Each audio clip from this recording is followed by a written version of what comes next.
markets today. I'm proud to have Adib Khaldi from Simple Picks in the studio with me again. How's it going, Adib? Good, David. Thanks again for having me. I'm always happy to have you. It's always a good show when you're on here. All right. Yes, sir. Thank So, you. as usual, we're talking about stocks. There's been some wild stuff, especially in the EV space in the past few days. We'll get to that. First, let's open up. Let's talk about SPY. Let's just see how is you know the S&P done today. Let's just see Absolutely. what Let's we pull get. that up. The markets are undergoing an All right. I hope I don't know if that's you absolute or me today. One of us is having challenges. bloodbath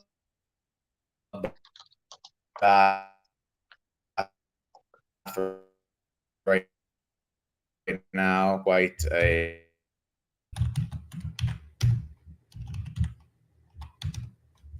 all right. So, yeah, definitely the weeks have been, or sorry, this last week's been a bloodbath. Let me pull up our chart here and take a quick look. As you may recall, David, last week we had missed the show, so we Right. we did not go live, you and I. But I would like to reiterate and recall that on the previous week on your show, which was Friday, the 5th of April, I had notified that the market was a short at 5,200 or 5,300 on the S&P, which on the SPY is 520, 530, just for a shortcut. We put out our play right here, the SPY 412, 515 put. As you can see, the market got bombed at 520. We cut the whole play, particularly, and we caught it again at another short. I had mentioned, after your show, which was Friday, that if it does come near 520 again, that's when you want to get in and short the stock market. And lo and behold, David, it's all come true. Yeah, I Um, watched it in your Discord. market's down over. Yes, sir. Well, it's down. It's down over 250 points since then, right? So at 495 from 520, that's 250 points. That's significant drop. That's probably the largest drop of the year that's occurred in this sequence. Some of it was attributed to some geopolitical events in the Middle East. So there was some tensions between Iran and Israel, and that was one of the attributor yesterday. But I'll be honest with you, David. When we look at technicals, they tell us a story sometimes much ahead of what the news are going to tell us. And this was a perfect play out. The story was it's a short. And I said that if it ever goes to 530, I'd probably double down on my short. You can tune into the episode of last week. And here we are. Nothing, no drawdown on this particular play. So where do I see the stock market going? Excuse me. I do believe there's more pain.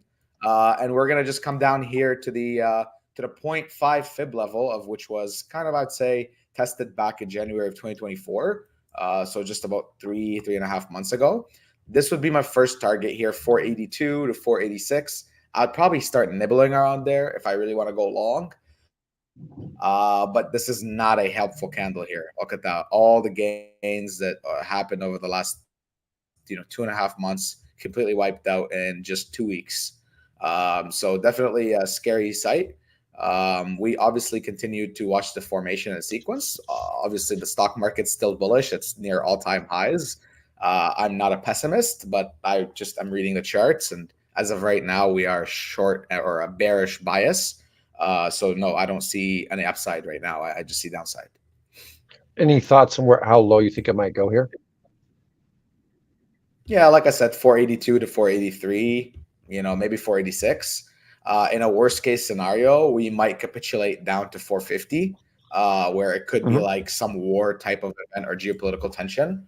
But that's about it. I don't, I think around the summertime, we'll hit the 450, 460 mark, float up, and continue trading higher. In my opinion, I don't think there's a crash that's going to come. I think there's just a major correction here. Okay. Okay.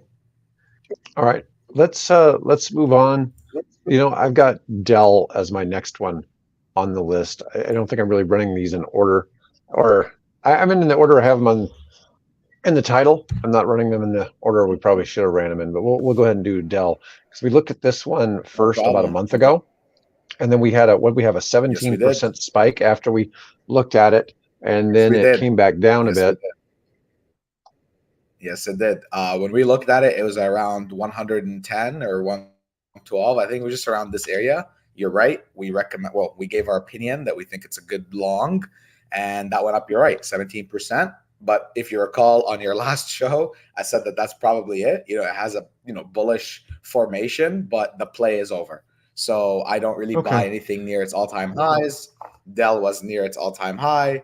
As you can see, that same week they sold it back down. This week, yeah, again, probably attributed to the market conditions, sold back down again. So where do I see Dell going? Probably a good buy at around 107. I mean, if you're bullish on this market and you continue to see the benefit and value in these type of stocks like Dell, I would start a position around 107 here. This is a decent area, and I would hold that position all the way down to as low as $80 for this long. If you recall on the last show that we had discussed, there was a gap up here, and it continued going up with strength. So this gap up actually created a trading range over here. But what happened again was another gap up occurred here in February of 2024, which again created another trading range here.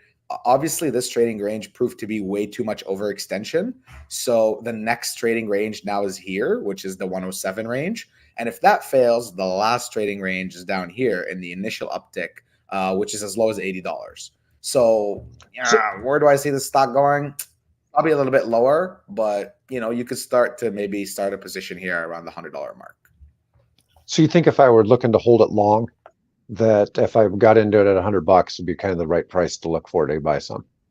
Yeah, $100 is a fair average price. Absolutely. So it's still overpriced where it is.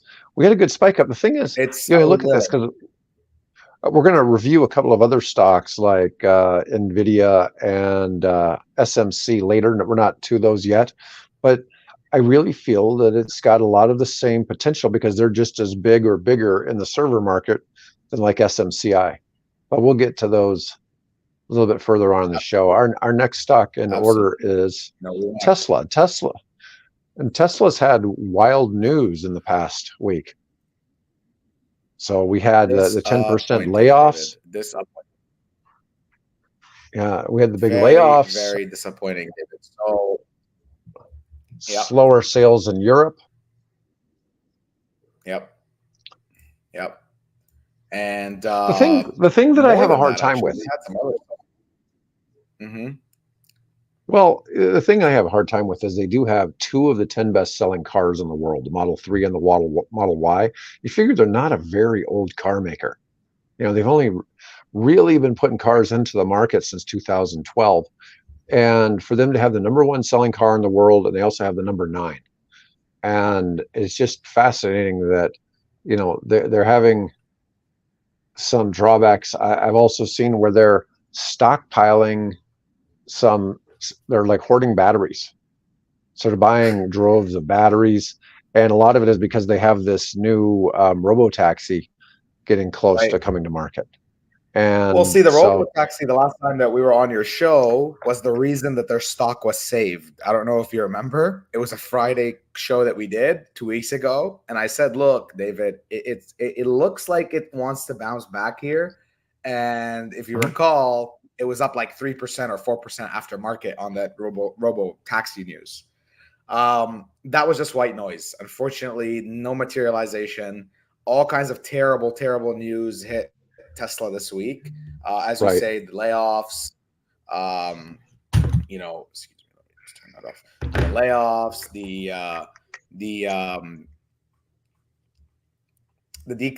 downgrades by investment banks. I know that they got downgraded by multiple analysts today or yesterday even. And also Elon Musk's whole compensation thing. He was to be paid a certain compensation based on a certain market price. And I think there's some political play going on here to really drive this stock down. Obviously the market turmoil doesn't help either. Like everything is down. You can't really attribute it to like one particular stock misperforming. But Tesla is disappointing because this is the buy zone for Tesla. We identified this like a month ago, maybe a little over a month ago, a month and a half ago. We identified this buy zone. And we honestly, we even might have said this three months ago when we first started covering the stock, that 150 is really the area I'd like to get in. It's now here. I'm not liking where it is, so I'm not in right now. It breached below the 152 to 160 zone, which I would have taken as a buy zone for myself. So right now I'm just watching. It's really breaching the downside here. As you can see, the weekly chart has broken the downtrend and is really like stuck by like diving right now. Okay. The worst case scenario that can happen, like if you look at this trading range, look how big this trading range is. You know, this is almost 5-year trading range. If it breaks $132 and continues down, that 5-year trading range is now broken on a weekly chart, which is terrible. That is such danger for the stock. I don't even know how to react. I would just leave it be. I wouldn't touch this stock. So where do I think is going to happen? I think the Tesla bulls are going to step up. I think the Tesla bulls are going to probably come in anytime between the 133 to 150 range and probably pull this thing back up. And if they don't, hallelujah, it's over. I wouldn't touch this stock for a long time until I see it decisively breaking above 150. I don't see any upside there.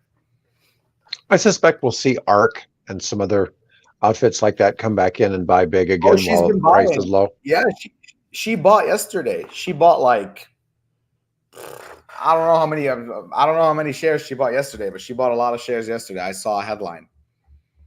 Yeah, so that doesn't surprise me at all. Well, we'll see where it goes. You know, the weird thing about it is she bought $26 million worth of Tesla stock yesterday. So in terms of per car sold profitability, Tesla is number 2 in the world in terms of how much profit they make per car they sell. But number 1 is an odd one. Do you know which one it is? It's not who you'd think. It's an Italian company. Neo? No. It's an Italian company. The only one I know is Alfa Romeo. I don't know any other. Think more expensive. Think more expensive. Italian I don't know if makers? Yeah, it's Ferrari. Ferrari makes over $100,000 profit per car. Yeah. And Tesla's number 2. They average $7,600 profit per car. They're one of and what I find is none of the other car makers are even close. Now, there's several that make profit on every car they sell. There's in the EV space, there's only 4. There's only 4 that make profit for every car, but it's kind of wild that they're far and away. And so I always find it fascinating. But the problem is, as Musk says, people are trying to value them as a car company right now. And when Robotaxi comes out, they'll go back to valuing as a tech company again. And so who's to say, who's to say where that'll go? But for right now on the technicals, you just got to go with that, right? So anyways, right now, this is a no man's zone, David. You don't want to buy Tesla here.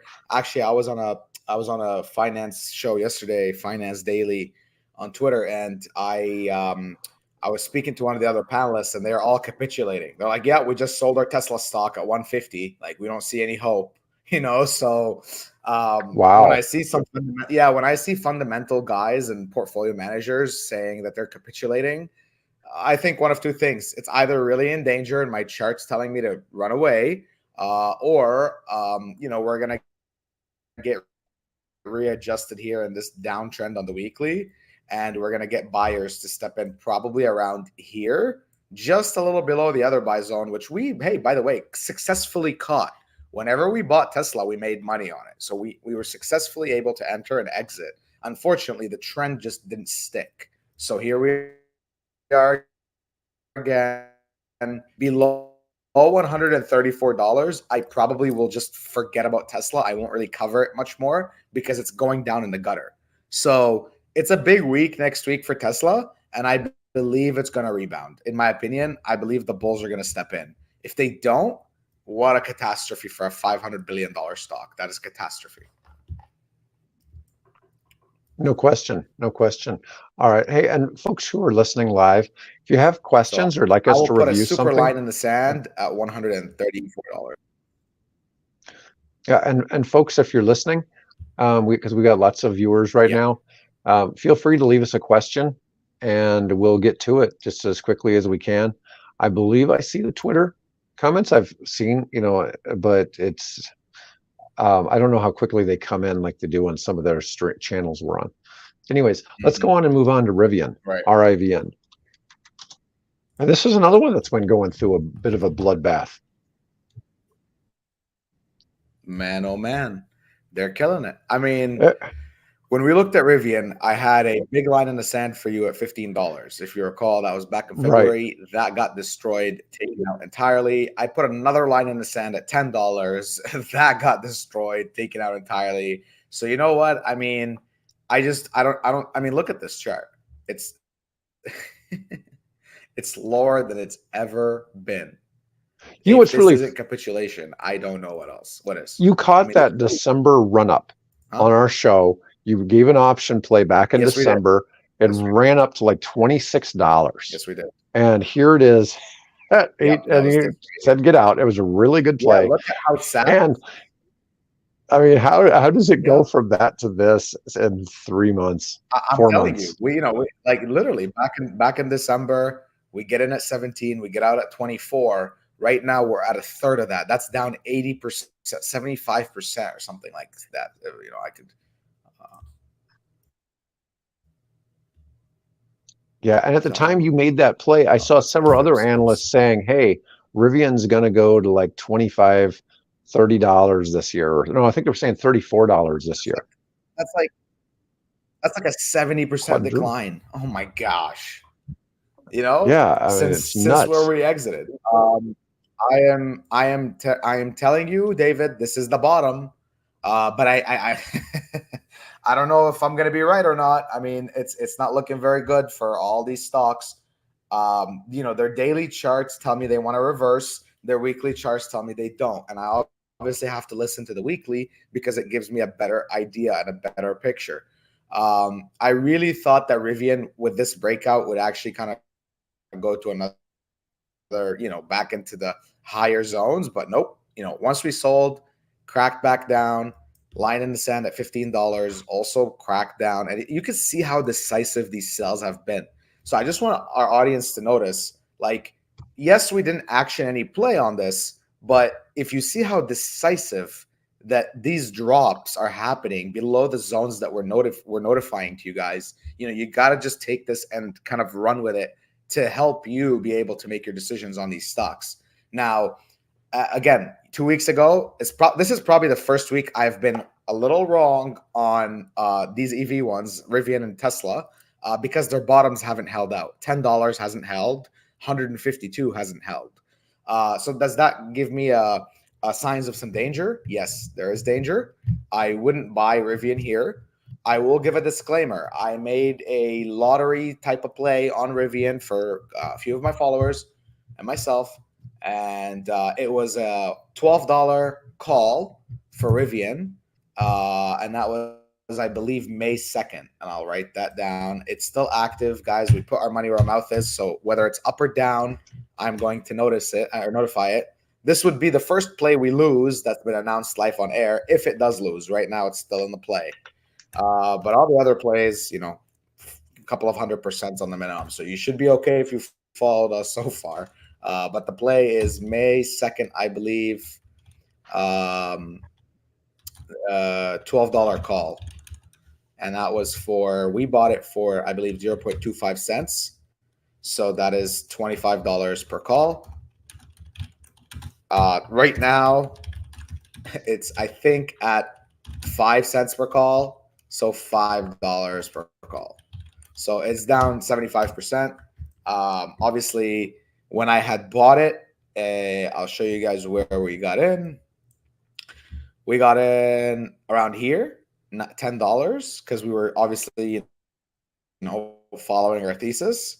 And it went up to $10. Or I think it went up to, no, we got it around here. Sorry, $10. It went up to $10.61, and then just crapped itself, unfortunately. So Here's again another nibble that I think will run up to earnings to about $12. I still think in the next 12 days or however many days we have till this expiry, it is going to come back up there just based on the technical readings that I can see here. But again, I can't control geopolitical events and I can't control, market tensions. These things are completely out Right. of everybody's control.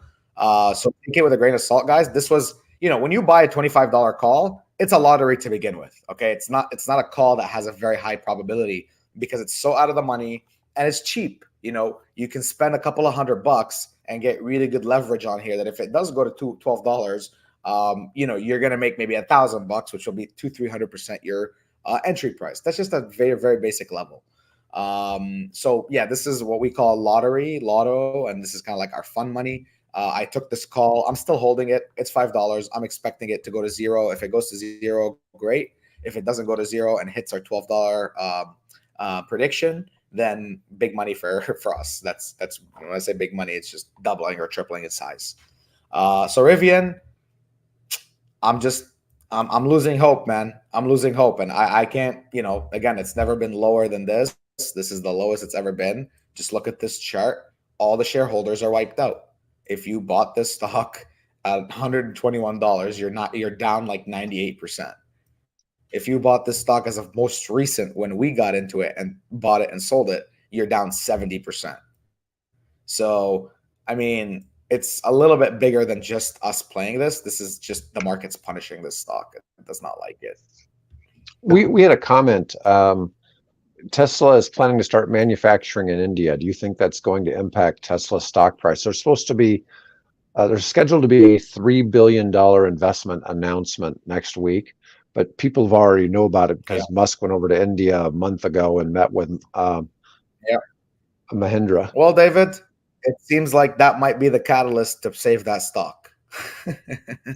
Right? Yeah, So we'll see. every time look, I like India, man. I'm very bullish on India. So where they have a ton of accessibility to manufacturing, to raw materials, to cheaper labor, all kinds of benefits for manufacturing companies that want to put out cars and stuff. Obviously, the biggest concern for me is quality control. So you want to make sure that obviously, like you're getting good production out of the cheap labor, and make sure that it's all upholding to the global standards that Tesla, assembles their cars with. As long as that holds, I'm very bullish for Tesla in India. I think it's a good idea. Okay. All right. Why don't we go ahead and move on to Lucid? All right. That one's also down too. I started a long-term position on Lucid, and I got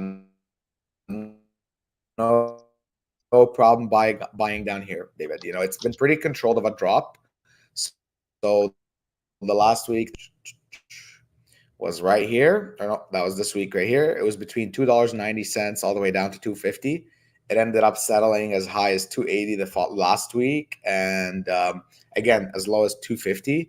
This week it got up as high as $2.60 and now as low as $2.35. So again, lower lows are happening, unfortunately.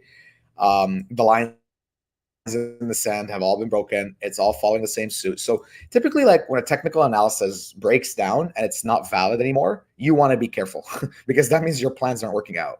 And it means that, you want to eliminate your thesis and turn to what the market's going to tell you. And right now, the market's signaling a downside. It's signaling weakness. But again, this is not attributed to the electric vehicle market. And unfortunately, the electric vehicle market is getting some backlash, some backlash out of this. They call it, downside sympathy. But I believe it'll also get upside sympathy when the market kind of jerks back up. When is that going to happen? I don't see any hope until 486. So there might be a little bit more pain for us here in the EV world, David. But hopefully, they all bounce back around these levels. So I bought a little bit of Lucid a few weeks ago at around 270. And I'm willing to continue buying Lucid. I think they're a good company. And I'm just looking at them more fundamentally. Again, I don't have any action on any plays right now. It's just not the time. But if I was to make a play for Lucid, again, like I'm sticking by my guns. I believe that $5 quite easily.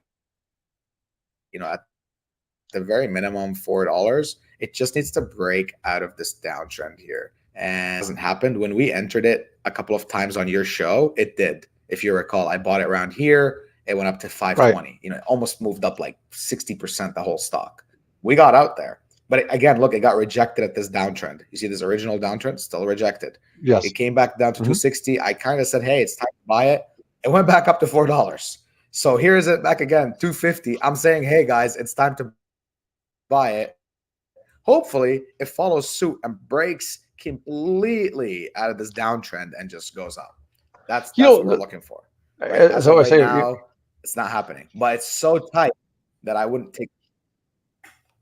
The big thing I always say is your worst case scenario with Lucid is that the Saudis take it private. Exactly. That would be like your worst place. Right, and then you get a nice buyout. Yeah. So I don't think that's honestly, a bad scenario. Look, David, Lucid has the perfect scenario right now for a breakout based on my analysis. Like again, I'm bullish on this. This is the only one that I can say as an equity play. I'm bullish on it just because it's so cheap, right? And it's like, how much low is it going to go? And I don't think they'll let it go to the pennies. So I'm going to buy. I'm going to continue to buy this particular stock. That's just my own opinion. Disclaimer, anywhere between, I don't know if I wrote anything on this bigger chart. Maybe it was on another chart that I wrote it, but anywhere between, $1.50 to $3, I'm interested. Okay. All right. Let's move on to our next stock. Today it's SMCI. So we're moving to an AI stock.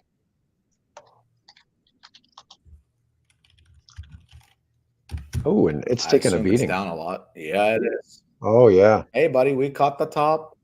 Look at that. You asked me where it's going to go. I said down, down, down. Here it is, guys. I don't have to say anything anymore. So where do I think it's going to go? It's going to continue going down. And like I said, it's probably going to settle at the 600s. And here it is. I mean, what a monster short. Just last week when we were on your show, I said, David, this is probably the opportunity short here at 1150, if you recall. Here it is, 1150, down $300, guys, since our call.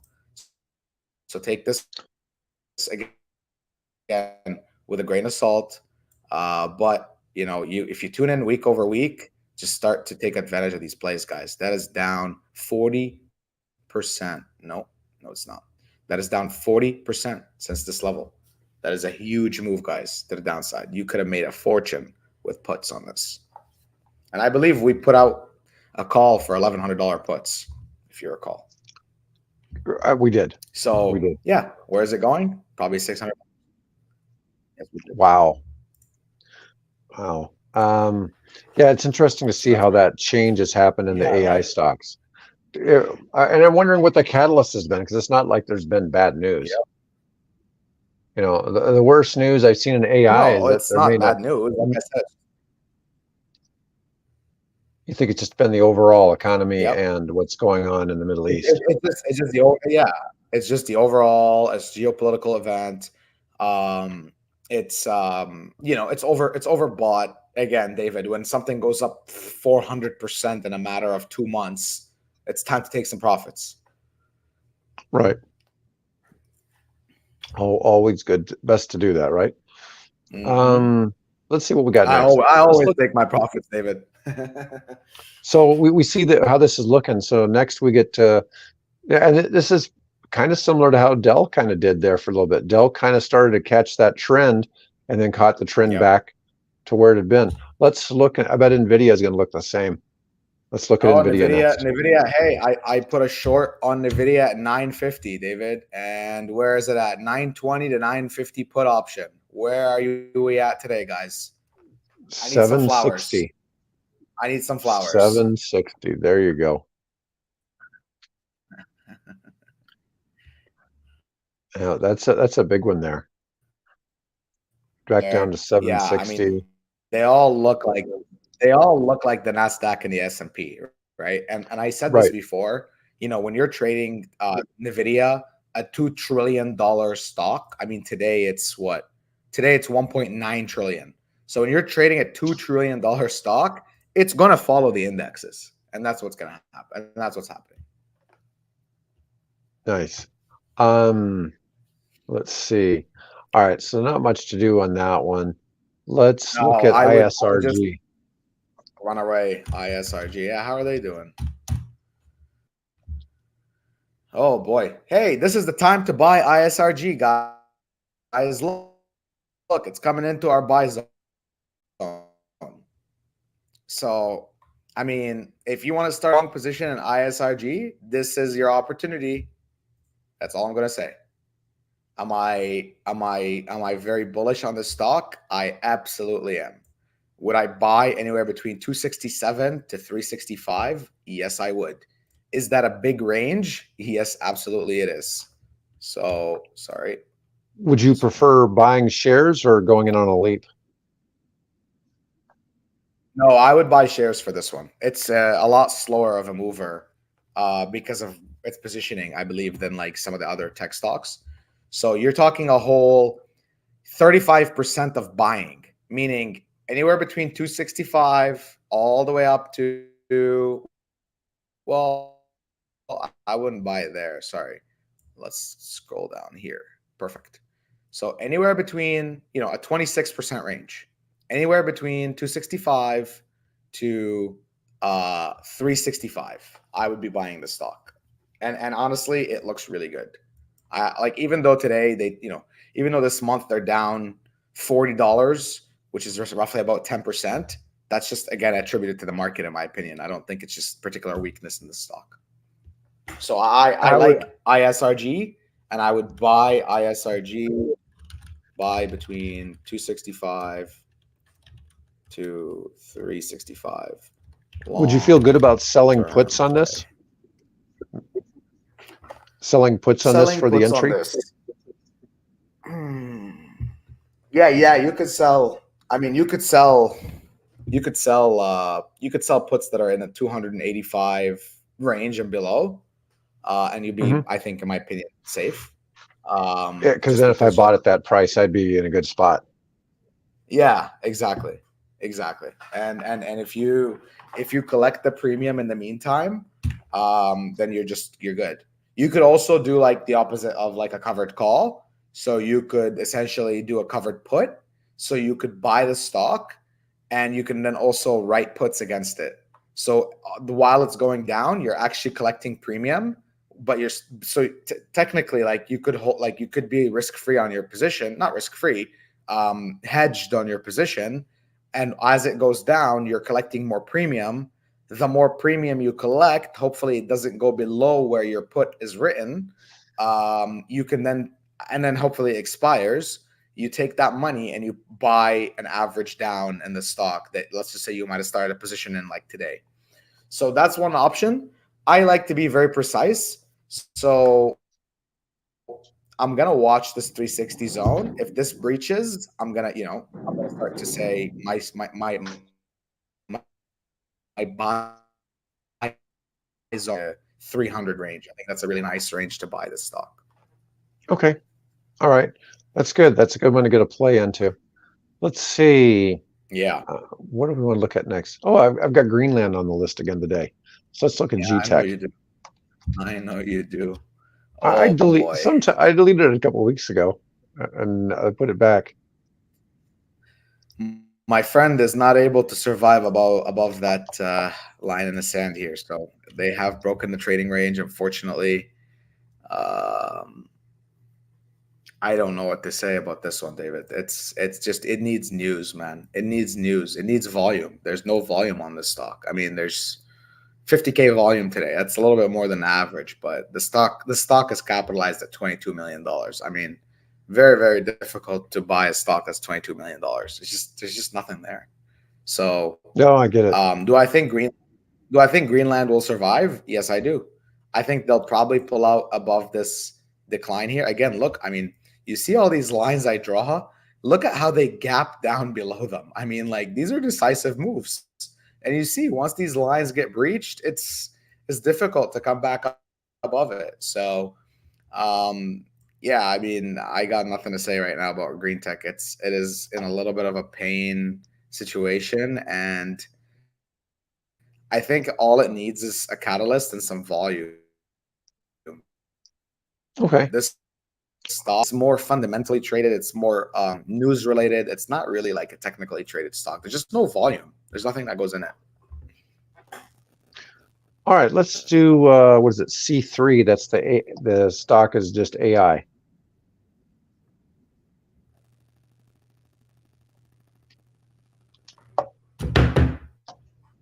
Sitting at AI. $20 right now. Oh my god. Oh my god. Look, so that got destroyed on this long idea right here. See, and I again, as I have an action display, I just give these as an opinion on your show, but Right. this is the buy. This is the buy zone. So if this stock does not survive here, shit, man. I mean, that's about the bottom. This is where you want to buy. So I But at am 20 bucks? actually going to now watch AI. Yep, I'm gonna put it on my. I'm gonna add it on my stocks watch list here that I cover with your stocks, and I gotta rename this. It's called currency for some reason, but I will name it David EV World. So, um, yeah, AI, I will cover it now because this is my buy zone. So I stick to my rules. And if you recall, we told your audience back in February to buy this at $26. It shot up to $38 almost a few days later, David. So, we did a good job there. Here we are again. We said the long idea is anywhere between 23 to 26. Here it is, 23 to 26, but it's at 20. So I see that there's a discount. And this is why I'm interested now. I'm going to start to cover this stock. It probably a very, very tight stop loss on this. So to give a play to everybody next week, I think I want to see the moving averages here be kind of tapped and kind of moved above. So what am I going to action here? I'm going to make an action of another play. Let me just make a bigger chart. So I'm not going to remove what we say. Like I said, I'll always stick to my guns. Today's April 8th. Today's April 19th. Correct. Long in 20 to 26. And stop loss probably at around $18. So this is again, $18 is probably even letting it breathe a little bit more. But like if I was being like really, really really like hard about trading the stock, I would not hold the stock below like $19 in a bit. So again, this is a terrible spot for this stock right now. Absolutely freaking terrible. That's why I'm in turmoil. I would probably potentially look to pick up some AI, maybe do a call option. I'd probably do the $24 call. So I would buy, I can't give you guys the pricing on it right now. Markets are not live, but I would buy,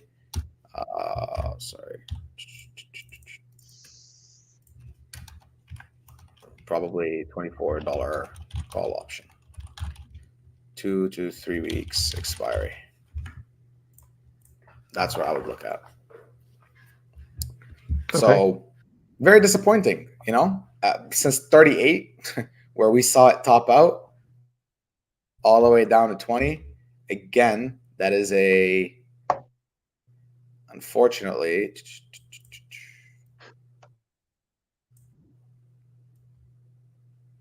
that is a 45% decline. Stocks are not doing good.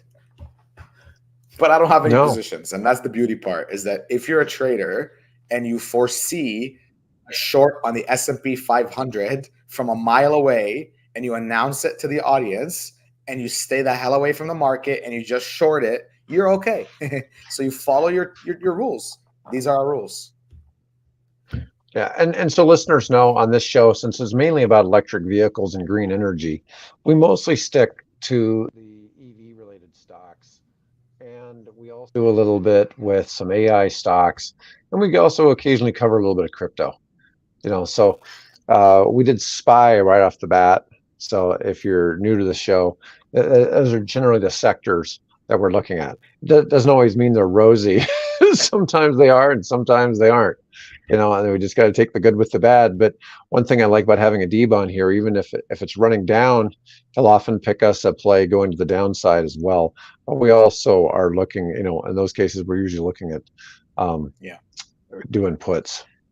So anyways, next we're going to do a couple cryptos. We're going to look at BTC today, because it's okay to talk about BTC at your with your in-laws again. All right. I'm having a little bit of ever since it's been above $60,000. I gotta wire my connections and yeah, I know you've had some struggle there. We'll get that fixed. It's a matter of time. Well, yeah. Well, Bitcoin is bottomed out on the weekly chart here. So I believe that what's happened is, I'm very vocal about Bitcoin. I went long on Bitcoin at the start of this bull trend here at around $34,000, just around here. We cut the whole move up. I sold around 63,000, so just about here. I missed out on a little bit of this, influx reaction. And here we are today. I believe yesterday there was a huge test of liquidity that occurred, and it dropped crypto all the way down to 59,700. That was with the geopolitical events between Iran and Israel. It didn't really breach the uptrend zone. And as you can see, the bulls have bought it back up. There's still 2 more days in the week until the week ends, because crypto trades 24/7. So, I mean, honestly, I think that it's probably going to rebound here and potentially kind of move a little higher. So I'm bullish on Bitcoin. Until I see Bitcoin break 59,000, I won't really sound any alarms. And if I do see 53,000 broken, then probably you want to walk away from Bitcoin. But anything above 53K is pretty safe in my opinion. And right now it's being resilient. I think it will reverse and kind of go down to the downside, maybe 59K again. But right now it's being resilient. So I got nothing but bullishness for Bitcoin. Okay. All right. You have any thoughts about where it could go right now in the next couple of months?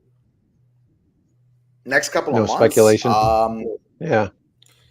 If you went on a longer chart? I don't really want to speculate, but I'll tell you one thing. I think that the Bitcoin halving is tomorrow.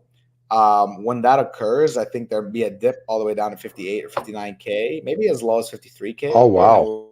We're going to begin our ascend higher. Yeah. And so you think there might be an opportunity higher, I think we can go.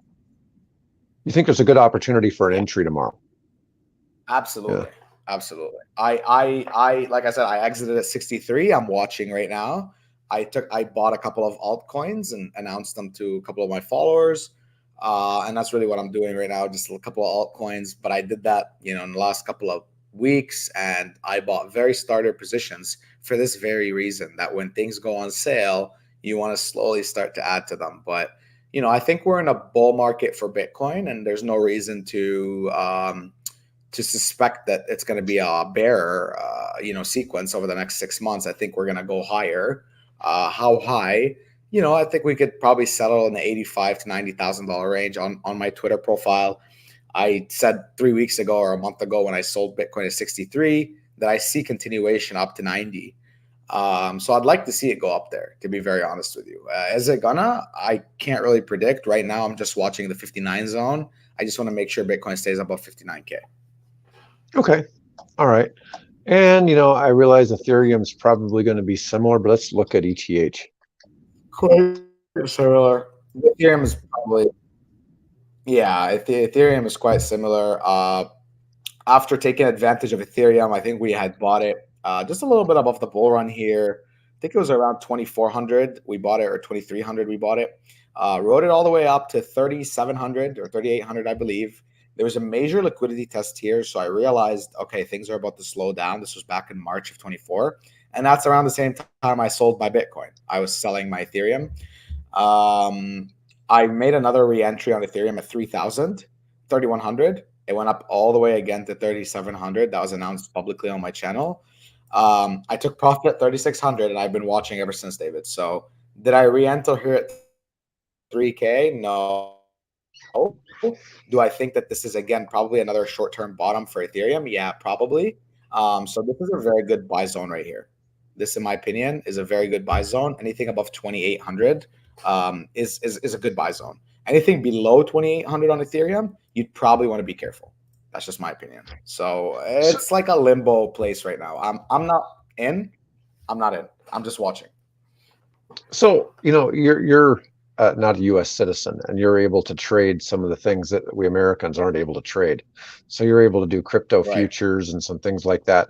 In the United States, we now have these various Bitcoin ETFs. There's Ethereum ETFs. Is there anything you've been following? I You have followed not been any of them? following. I have not been following them, Okay. David. I unfortunately haven't had the time to.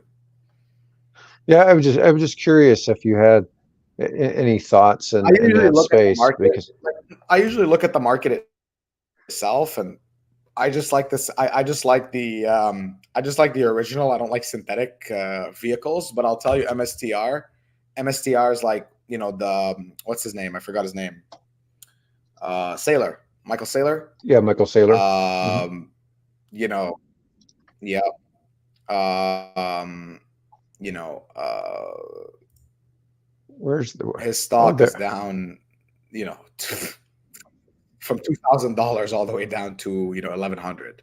Right, so that's about a 50% drop. That's not really based on their In a matter Bitcoin of holdings, though.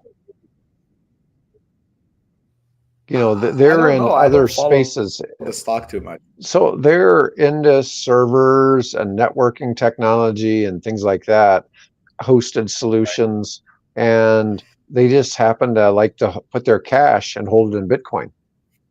So I don't know that Right, Bitcoin's right. really affecting the value of their stock. It's just that Michael Saylor just happens to really like Bitcoin, and he likes going in the news and talking about it. And it's probably what he's best known Hmm. for.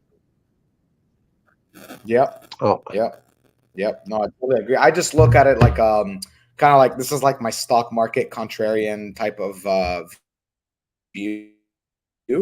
When I look at MSTR, I kind of just see, okay, like, this is what the stock bulls are doing or the stock bears are doing against crypto because it has a lot of crypto holdings. But right. yeah, other than that, to be honest with you, I don't watch many stocks that are crypto related. I just go to the actual itself. Okay. And I got a question here. Do you invest in NFTs?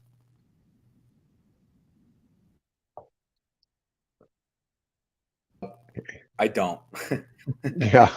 to me, NFTs have a value of zero. So I do not invest in NFTs. I can't put them on my books. I can't put them anywhere. They're valued at zero. I did buy a little bit of meme coins the last couple of weeks. I was just kind of dabbling into that world where people are like huge in meme coins. Unfortunately, I bought a coin that I will not say the name of. I invested a little bit of money. It went up like 10 times. Okay. I took out my initial investment, so I didn't lose any money. But then that whole amount that was up 10 times in a matter of 3 days literally went to zero. And I was just asleep. And I woke up one day and it was zero. And I was like, okay, well, I guess that's it. So I tried to go for that $100 million play. I tried to get rich off of a couple of $100. It didn't work. So I just do it for fun. It's like roulette. Other than that, like, what are you going to get buying a coin called crocodile or dog or like whatever they may be called? I mean, you're really not getting anything. And once people become bored of it, the minute that they're bored of it and the community doesn't want to push it any longer, they sell against you. It's like you selling against your friends. If it's like a meme coin that's not like large capitalization. That's actually to loop back. It's kind of like GTech. The shareholders of GTech trade against each other, unfortunately, because there's such a small market cap. When you Right. sell, it's like you're selling your buddy. And when you're buying, it's like you're buying to increase your buddy's holdings because there might be like not so many investors or holders. It's the Right. same exact thing in meme coins, right? So only thing that can really move them is a catalyst. and NFTs or whatever you may call them. So I am not invested. No, I'm not a fan. And I tell anybody, if you put your money in there, expect it to go to zero, just like mine did. Yeah, well, that's understandable. I couldn't tell you how many white papers for cryptos that I've looked at, and people and I read their stuff, and it's like, look, your coin doesn't do anything. It Doesn't do doesn't anything. serve any purpose other than Zero. trying to make you, the person who founded this, some money. And so many of them are just pyramid schemes almost. And it just kind of drives me crazy. You and I have looked at some that have real, in theory, have real teeth because they have a real business behind them. But it's just Yeah. really rare to see that.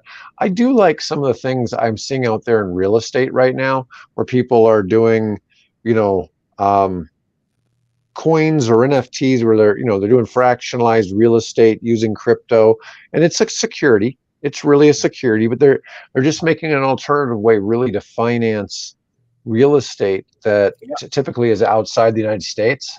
Oh, And David, you and I looked at tokenization, what, 4 years ago? 3, 4 years yeah. ago? I Oh, know. I'm involved in a really big project right now, 1,000 units in Atlanta. So, Beautiful. and I've got the platform, everything. Good So stuff. we'll see how that plays out. And Good stuff. uh, you know, I don't know if I'd call the artists that make NFTs untalented artists. Some of the stuff's pretty damn creative. And Adib and I have a friend who at one point offered to let us take a family portrait painted by a famous artist and created an NFT. I don't even remember who the artist was. If it was like Andy Warhol Something that's like 150 years old or something. or maybe it was Picasso. It was somebody Something. Yeah, really that's awesome. famous, But honestly, and I don't even know if that guy has it. I don't know. It was kind of a wild deal when he brought it up. I was just like, whoa, that's a pretty big deal to have had that guy do your family portrait. Yeah. Yeah. But anyways, well, folks, we appreciate everybody watching today. We got lots of people watching live, and good show today. We had a little bit of audio problems, but we'll get that cleared up in the future. It's just kind of a Yeah. matter of time. Um, and you know, once again, we're thankful for everybody who watches, and tune in again next week and see what we got to cover. Similar stocks, but if you have suggestions, please leave a comment. If you watch the recording of this, you can put one. We'll catch the comments later on, and we can add it to our show next week. Otherwise, have a great weekend, and we'll see y'all next week. Thanks, David.